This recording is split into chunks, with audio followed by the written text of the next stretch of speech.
Do you think a lot of this now is linked to migration? The big line out of here today is, several years after people have consistently voted for this, by the way, let's try to put a cap on migration. The people have voted for migration in the tens of thousands, year after year after year. We had the Brexit vote. We've got something like net migration of 670,000, something like that. In the latest round of figures, it'll probably get rounded up, by the way.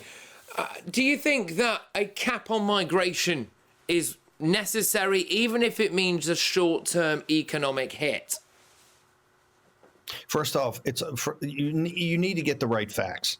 You're not going to take a short-term economic hit. That's the capitalist and the uniparty trying to force that on top of you. If you look at the true cost, and load it all in economically with this mass migration, it's much more costly. And I say not only should you be talking about a cap, you should be talking about a reversal.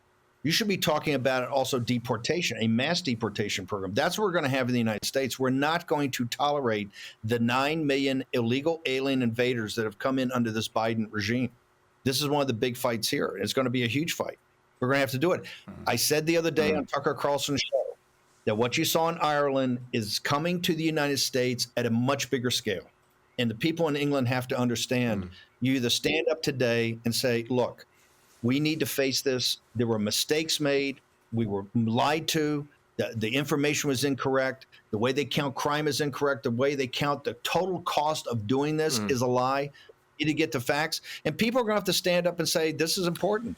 We're going to have to do this because, remember, they're designating you as the problem. Your network is the problem. Nigel Farage is the problem. The people that protested on Remembrance Day. The people that went at it, it's the hooligans, just like in Ireland. It's the people that are standing up, the mothers and the grandmothers. You're the problem.